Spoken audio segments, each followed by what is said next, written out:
사자성어 중에 견월망지라는 말이 있습니다. 견월, 달을 본다는 뜻이고요. 망지는 손가락을 잊어라 하는 뜻입니다. 이 말을 설명하면 달을 보라고 손가락으로 가리켰는데 달은 보지 않고 손가락 끝만 본다 하는 말에서 나왔습니다. 그러니 달을 보려면 손가락을 보지 말고 그것이 가리키는 대상인 달을 봐야 한다 하는 의미입니다. 말이나 글을 이해할 때도 종종 이런 잘못을 합니다. 글 쓴 이의 의도는 놓치거나 무시하고 자신이 알고 싶은 것이나 자신이 찾아내서 말하고 싶은 것만 보는 실수를 할 수 있습니다. 성경을 볼 때 이런 실수를 많이 하는 편입니다. 오늘 본문에서도 까딱하면 그런 실수를 할 수 있기에 이 점에 주의하면서 본문을 기록한 기록자의 의도에 따라 본문을 이해해 보려고 합니다. 그러려면 본문에서 다음과 같이 세 가지를 살펴보아야 좋을 것입니다. 첫째, 본문의 구조. 둘째, 노인의 역할. 셋째, 아기의 신분. 첫째입니다. 본문의 구조. 우선 본문의 내용이 어떻게 배열되었는가를 살펴보면 본문을 기록한 분이 어떤 의도로 본문을 기록했는지 아는데 도움이 됩니다. 25절에서 27절은 시므온이라는 노인에 대한 설명이 담겨 있습니다. 그리고 28절에서 35절까지는 이 시므온이 아기에 대해 말씀한 내용입니다. 그리고 36절에서 38절은 안나라는 여선지자에 대한 설명입니다. 이처럼 본문은 아기에 관한 말씀이 가운데 있고 그 앞뒤로 두 분의 노인에 대해서 설명하고 있습니다. 이런 구조에서는 가운데 부분, 즉 아기에 관한 말씀에 본문이 그 초점을 맞추고 있는 것입니다. 이뿐만 아니라 2장 전체의 내용과 배열을 살펴보면 이렇습니다. 2장은 세 부분으로 나눌 수 있는데 1절에서 21절이 첫째 부분입니다. 여기서는 천사가 목자들에게 나타나 아기 예수님에 관해 소식을 전한 내용이 중심을 이룹니다. 그리고 둘째 부분은 22절에서 40절인데 이 안에 오늘 본문이 들어 있습니다. 오늘 본문에서 알 수 있듯이 이 둘째 부분에서는 아기 예수님에 대한 예언의 말씀이 중심을 이룹니다.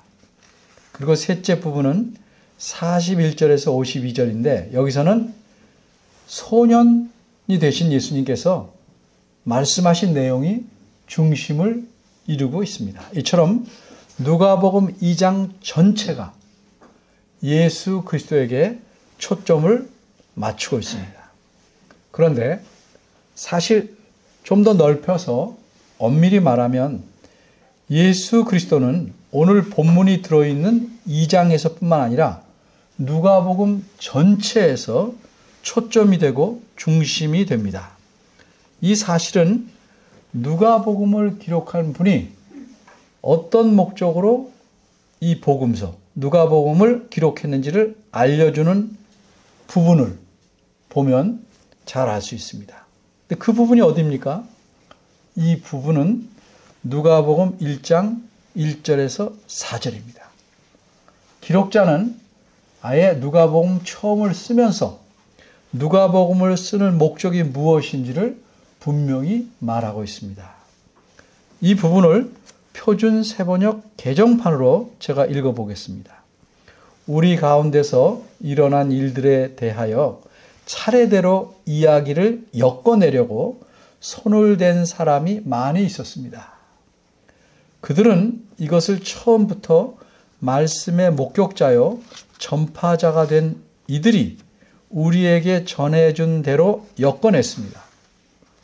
그런데 존귀하신 데오빌로님, 나도 모든 것을 시초부터 정확하게 조사하여 보았으므로 각하에게 그것을 순서대로 써드리는 것이 좋겠다고 생각하였습니다. 이리하여 각하께서 이미 배우신 일들이 확실한 사실임을 아시게 되기를 바라는 바입니다. 이렇게 누가복음을 기록한 목적을 말한 네 구절이 무슨 내용인지 간단히 설명을 덧붙이겠습니다. 누가는 데오빌로라는 높은 신분을 가진 분에게 우리 가운데서 일어난 일들에 대해 차례대로 이야기해서 그것이 확실한 사실임을 알려주려고 합니다. 여기서 말한 우리 가운데서 일어난 일들이란 한마디로 예수 그리스도께서 어떻게 이 땅에 오셨고 죽으시고 살아나셔서 하늘로 올라가시게 되었는지 하는 일들을 의미합니다. 그러기에 누가는 예수님에 관한 일을 그분의 탄생에서부터 차례대로 자세히 써서 확실하게 증거하려는 목적으로 이 누가복음을 기록했습니다. 이처럼 누가복음 내용의 중심은 누굽니까? 예수 그리스도이십니다. 따라서 누가복음은 전체적으로도 그렇고 여러 부분을 각각 살펴봐도 역시 그 내용의 중심은 예수 그리스도이십니다. 그러기에 오늘 본문에서도 이 본문의 초점은 누구에게? 예수 그리스도에게 맞춰져 있습니다.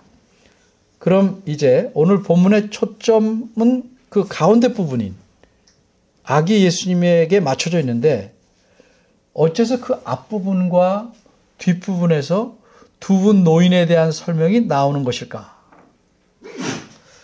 오늘 본문에서 이 노인 두 분은 어떤 역할을 하는지 생각해 보려고 합니다.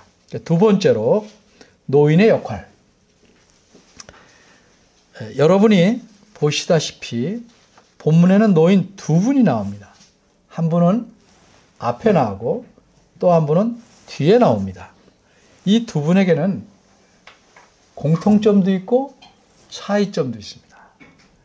눈에 띄는 공통점과 차이점을 먼저 말씀드리겠습니다. 우선 두 분은 다 노인입니다.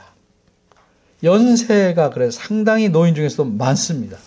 근데 한 분은 남자 노인이시고 다른 뒤에 나오는 분은 여자 노인입니다. 이 두 분은 다 하나님을 잘 섬기는 분들입니다. 그런데 이 기록자가 이 두 분을 본문에 등장시킨 데는 나름대로 뚜렷한 이유 또는 목적이 있습니다. 한마디로 이 두 분이 그래서 감당하는 역할 때문에 그렇습니다. 그것이 무엇인지는 이 두 분을 설명한 본문을 좀 더 자세히 살펴본 후에 말씀드리겠습니다. 먼저 25절입니다. 예루살렘에 시므온이라는 사람이 있었다 라고 말씀합니다. 우리말 성경에는 나타나 있지 않지만 25절의 처음은 보라 라는 말로 시작합니다. 보라, 한 사람이 있었다. 이렇게 시작하는 이유는 기록자가 이 시므온이라는 노인에게 주의를 집중시키기 위한 것입니다. 보라, 이렇게 주의를 집중시킵니다. 그리고 이 사람이 어떤 사람인가에 대해 이렇게 알려줍니다. 그는 의롭고 경건한 사람이었다. 그리고 이 사람이 가진 소망이 무엇인지를 또 알려줍니다. 그는 어떤 소망을 갖고 있었는가? 그는 이스라엘의 위로를 기다리고 있었다. 이렇게 말씀합니다. 여기서 이스라엘의 위로라는 건 무엇일까? 그것은 구약 성경에서 이스라엘 백성을 위로하실 분이 오시리라 라고 하신 하나님의 약속하신 그분을, 그리고 그 약속을 의미합니다. 시므온은 이렇게 이스라엘 백성의 위로가 되실 분을 기다리면서 살고 있었습니다. 그런데 이 노인의 이런 기대가 헛되었습니까? 헛되지 않았습니다. 왜냐하면 25절 끝과 26절에서 보는 바대로 성령 하나님께서 이 사람과 함께 하셨습니다. 함께 하신 이유는 여러 가지 생각할 수 있지만 그 중에 하나를 말한다면 그 기대를 이루어 주시기 위해서 함께 있었다라는 걸 볼 수 있습니다. 그리고 성령 하나님께서는 그의 기대가 확실히 이루어질 것을 알려주셨습니다. 성령 하나님께서 이 노인에게 무엇이라고 말씀하셨습니까? 26절입니다. 내가 주의 그리스도를 보기 전에는 죽지 아니하리라. 이렇게 말씀하셨습니다. 이 말씀의 뜻은 무엇입니까? 시므온이 살아있을 동안에 주의 그리스도께서 오실 뿐만 아니라 시므온이 그분을 꼭 볼 수 있을 것이다 하는 의미입니다. 여기서 우리는 주의 그리스도라는 표현, 이 표현에 주목해야 합니다. 그리고 이 표현을 25절과 연관해서 올바로 이해해야 합니다. 25절에서 시므온을 가리켜 이스라엘의 위로를 기다리는 자라고 말씀했습니다. 그리고 성령께서는 시므온 위에 계셨다. 쉽게 말하면 시므온과 함께 계셨다. 이렇게 말씀합니다. 그리고 이어서 26절에서는 그 성령께서 시므온에게 내가 죽기 전에 주의 그리스도를 반드시 볼 것이다. 이렇게 말씀하셨습니다. 그럼 25절과 26절의 논리는 어떻게 연결해 봐야 자연스럽고 합당하겠습니다. 시므온 위에 계속 계시는 성령께서 시므온이 간절히 기다리고 있는 분이 누군지를 모르셨다. 이렇게 보는 것이 맞겠습니까? 아니면 분명히 아셨다. 이렇게 보는 것이 옳겠습니까? 당연히 성령께서는 시므온 마음에 갖고 있는 그 간절한 기대를 아셨다고 보아야 자연스럽고 합당합니다. 그리고 26절에서 내가 죽기 전에 주의 그리스도를 볼 것이라고 말씀하는 것은 어째서 말씀하셨다고 생각하는 것이 논리적으로 합당하겠습니까? 시므온의 간절한 기대를 이루어 주시려고 말씀하신 것이다. 이렇게 이해해야 마땅할 것입니다. 따라서 이스라엘의 위로가 되시는 분 누군가? 그분은 다름이 아니라 주의 그리스도이시다. 이렇게 봐야 논리를 잘 이해한 것입니다. 그런데 주의 그리스도라는 말씀은 무슨 뜻일까? 주께서, 여기서 주는 하나님입니다. 하나님께서 보내신 그리스도라는 뜻입니다. 여러분이 아시는 대로 그리스도란 말은 그리스 말입니다. 히브리어 말로 뭐라고 그럽니까? 메시아라고 합니다. 그러기에 주의 그리스도라는 말은 하나님께서 구약 성경에서 자기 백성에게 보내시겠다고 약속하신 메시아를 의미합니다. 따라서 이 메시아가 오셔서 하실 일은 한마디로 뭡니까? 두 구절로 연결해 보면 이스라엘을 위로하시는 것이라는 의미입니다. 그런데 이스라엘의 위로를 기다리는 사람이 이 시므온 한 사람뿐이었습니까? 아닙니다. 37절에 등장하는 안나라는 노인도 같은 기대를 갖고 기다리는 분이었습니다. 그러면 이렇게 시므온과 안나 두 분뿐이었습니까? 아닙니다. 38절을 보시면 이스라엘의 구속됨을 바라는 모든 사람에게 라는 표현이 나옵니다. 그러니까 많이 있었죠. 이런 사람들이 이스라엘 위로를 바라고 기다리고 있던 사람들입니다. 그런데 기록자는 이렇게 많은 사람들 중에 시몬과 안나 두 사람만 나누어서 한 분은 앞에, 한 분은 뒤에 등장시키고 있습니다. 왜 그랬을까요? 이 질문에 답하기 전에 36절에서 등장하는 여인에 대해서 좀 더 생각해 보겠습니다.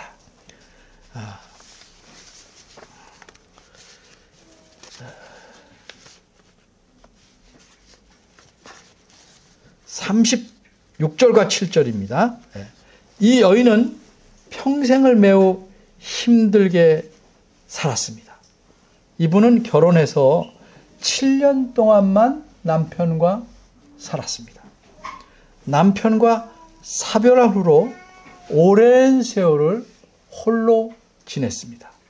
우리말 성경 37절에 과부된 지 84년이라는 표현이 있는데 이 표현은 원어대로 보면 두 가지 해석이 가능합니다. 이 중에 어떤 게 맞는다고 하기는 애매하게 두 가지 해석이 다 가능합니다.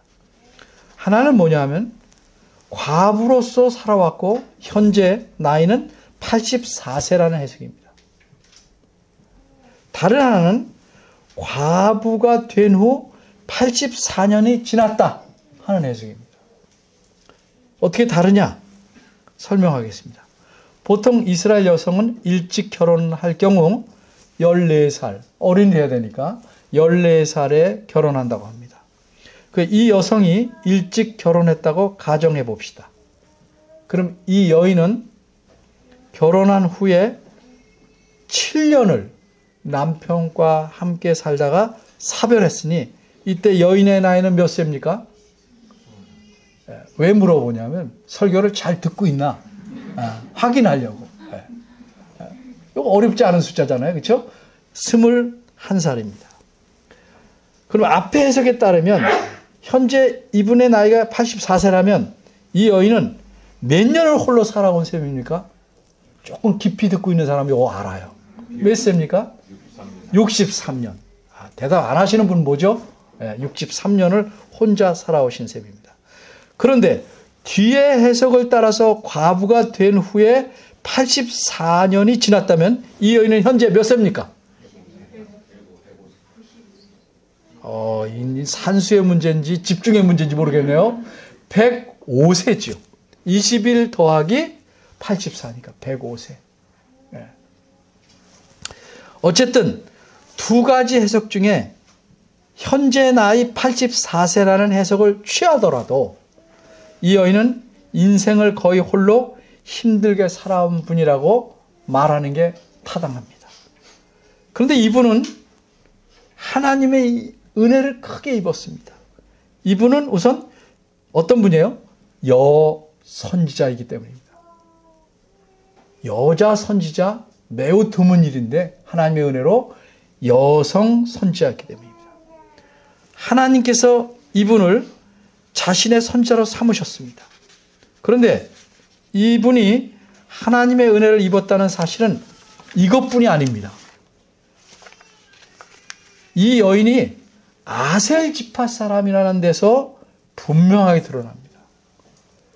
이 여인이 아셀 지파의 후손이니까 이분이 후손으로 태어나려면 하나님의 은혜는 그 전부터 계속 진행되어서 오늘에 이른 겁니다. 좀 더 설명합니다. 우리가 이스라엘의 역사를 살펴보면 이스라엘은 남북으로 갈라졌습니다. 언제요? 솔로몬 이후에 그의 아들 르호보암 왕 때 남북으로 갈라졌어요. 그리고 북쪽 나라가 먼저 멸망했는데 북쪽 나라에는 몇 지파가 속해 있었습니까? 10지파. 그런데 멸망이 되니까 포로로 다 끌려갔죠. 그 10지파가 어떻게 됩니까? 다 흩어지고 돌아왔다는 기록은 성경에 안 나옵니다. 물론 돌아온 사람도 있겠지만, 그리고 남쪽 왕국인 유다 지파로 이루어진 유다 나라만 남아 있었습니다. 그 이후로 수백 년이 지났습니다. 그런데 이 흩어진 10지파에 속하는 아셀 지파에서 하나님께서는 그 지파의 명맥을 유지하게 하시고 거기서 이 여인을 택해서 어떤 직분을 맡기셨어요? 선지자의 직분을 맡기셨어요. 그리고 이 여인으로 하여금 이스라엘의 위로가 되시는 메시아를 만나게 하십니다. 이처럼 이 여인에게 하나님께서는 크고 특별한 은혜를 베푸셨습니다. 그러기에 이 여인은 가난하고 힘들었지만 온전히 하나님만을 의지하고 살아왔습니다. 이런 사실을 37절에서 뭐라고 말합니까? 이 여인의 삶을 한마디로 이렇게 말합니다. 성전을 떠나지 아니하고 주야에 금식하며 기도함으로 섬겼다. 자, 이제 시몬과 안나 이 두 분이 이 본문에 등장하여, 다시 말해서 기록자가 등장시켜서 감당하게 한 역할이 무엇인지 대해서 말씀드리겠습니다. 한마디로 이 두 분은 증인의 역할을 하는 것입니다. 증인. 구약성경 신명기 19장 15절에 이렇게 말씀합니다. 사람이 어떤 악이든지 무릇 범한 죄는 한 증인으로만 정할 것이 아니요 두 증인의 입으로나 세 증인의 입으로 그 사건을 확정할 것이다. 이 말씀 이후로 악한 일이든 선한 일이든 증인은 최소한 둘이 필요합니다. 기록자는 그래서 두 명의 증인을 본문에 등장시킨 겁니다. 그래서 이렇게 두 분이 등장하게 되는데, 그럼 증인의 인원수만 맞으면 다 됩니까? 증인의 핵심은 뭡니까? 그 사람의 진실함에 있어요. 증인이 사기꾼이라면 그 증언을 믿을 만하지 못하죠. 그래서 법정에서 변호인들이 계속 모여 증인되는 사람의 삶을 캐가지고 저 사람은 이렇게 나쁘다 계속 얘기해서 뭐를 바라는 겁니까? 그 사람이 하는 말은 믿을 만하지 못하다를 자꾸 공격하는 겁니다. 그 증인이 거짓된 사람이라면 그의 증언도 믿을 만하지 못하게 됩니다. 그러기에 기록자는 이 두 분이 증인으로서 정말 믿을 만하게 진실하다는 사실을 제시합니다. 25절에 보면 남자 증인에 대해서 뭐라고 말합니까? 시므온은 어떤 사람? 의롭고 경건한 사람이다. 이렇게 말해요. 거기다 더 확실한 건 뭐예요? 성령 하나님께서 함께한 사람이다. 그러니 이 노인의 진실성은 그 사람도 의롭고 경건할 뿐 아니라 성령 하나님이 함께하니까 그 사람의 진실성은 충분하게 보장됩니다. 그럼 여자 증인은 어떨까요? 37절에 보면 여자 증인은 안나에 대해서 이렇게 말합니다. 물론 제가 다시 결혼한 것이 잘못된 것은 아니지만, 그런데 이 여인은 평생 동안 어떤 사람이에요? 하나님만을 올곧게 섬겼어요. 그리고 이분은 여선지자예요. 그러니 이 여인의 진실성도 어떻습니까? 넉넉히 보장됩니다.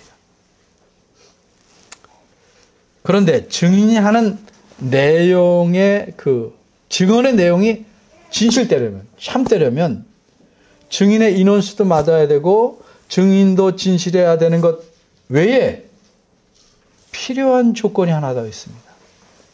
그게 뭘까요?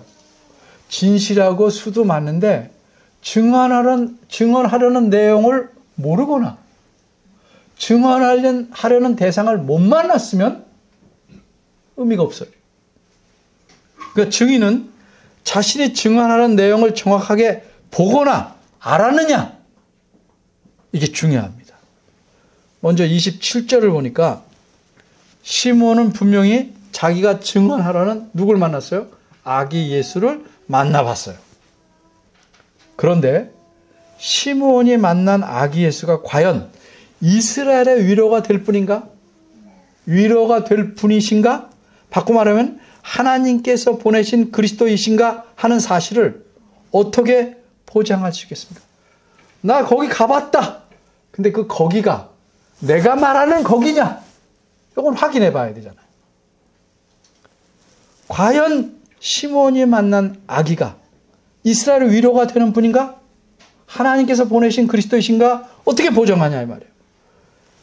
이 사실을 보장하는 표현이 27절 맨 앞에 나와 있습니다. 우리말 성경에 뭐라고 그랬습니까? 성령의 감동으로 성전에 들어가매. 누가 들어갔습니까? 시므온이. 이 부분을 원문대로 직역하면 이렇습니다. 그리고 시므온은 갔다.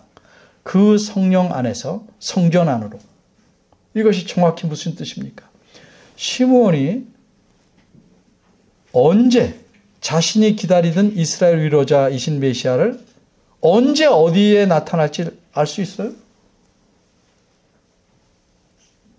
그런데 성령께서 시므온에게 내가 죽기 전에 주의 그리스도를 볼 것이라고 약속하셨습니다.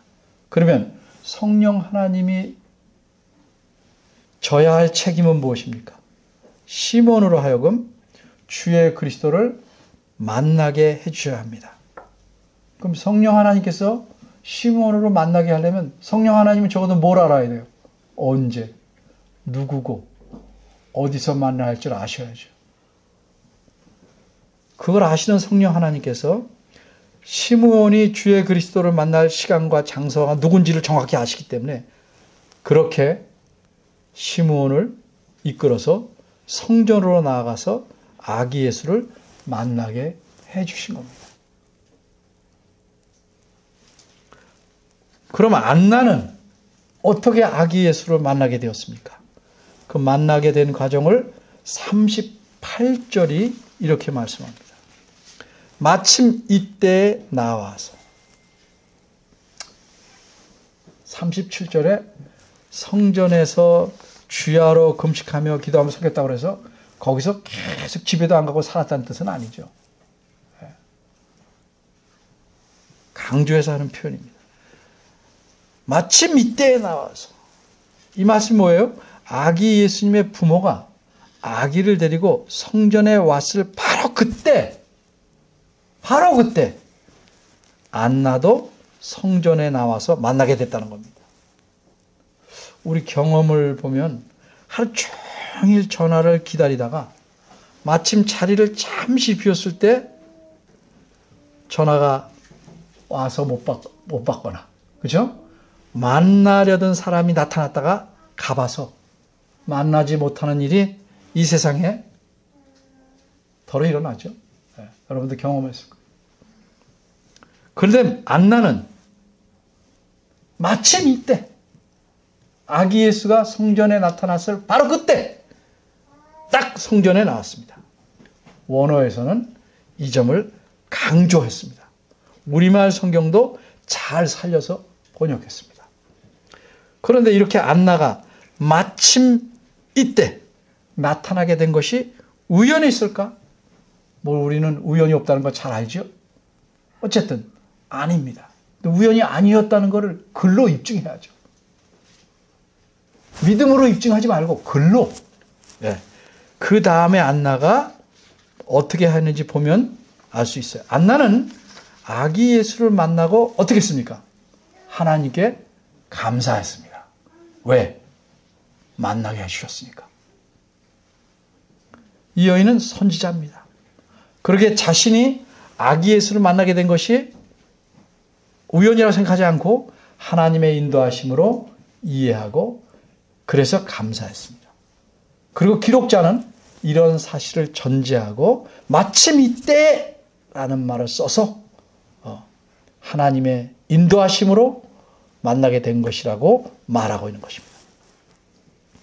이처럼 두 노인은 증인으로서 확실하고 믿을만하며 또 확실하고 믿을만한 증언을 할 수 있게 되는 것입니다.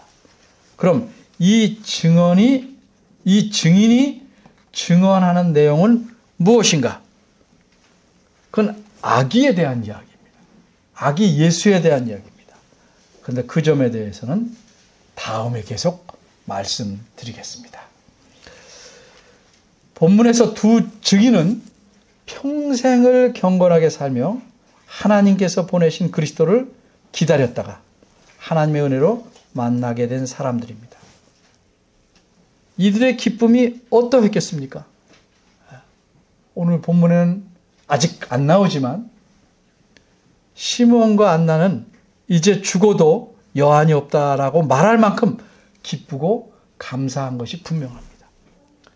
한편 우리는 어떻습니까? 우린 경건하게 살아왔습니까? 그러지도 못했는데 하나님의 큰 은혜를 입고 그리스도를 알고 믿게 되었습니다. 그럼 이제 우리는 어떻게 바뀌어야 됩니까? 무엇을 소망하고 살아야 하겠습니까? 그리고 우리는 어떻게 살아야 되겠습니까? 감사함으로 경건하게 살도록 힘써야 하지 않겠습니까? 그리스도께서 이 세상에 오심을 감사하는 이 성탄절에 우리 마음의 옷깃을 잘 매만지고 다듬어서 하나님을 기쁘시게 하는 삶을 사는 여러분이 되기를 바랍니다. 기도하겠습니다. 은혜로우신 하나님 감사합니다. 불쌍한 세상 사람들을 위해서 그 죄값을 대신 치르게 하시려고 자신의 독생자 예수 그리스도를 이 땅에 보내셨습니다. 이날을 기억하고 감사하는 마음으로 저희들이 성탄 예배를 하나님께 드립니다. 그저 우리가 선물을 받고 축제의 날이라고 기뻐하는 것이 아니고 그 의미를 깊이 새기고 하나님 앞에서 우리가 얼마나 크게 감사하고 어떻게 살아야 되는지를 마음속 깊이 생각해보는 귀한 성탄절 되도록 주께서 저희 마음을 열어주시고 깨닫게 해주시기를 바랍니다. 예수님의 이름으로 기도합니다.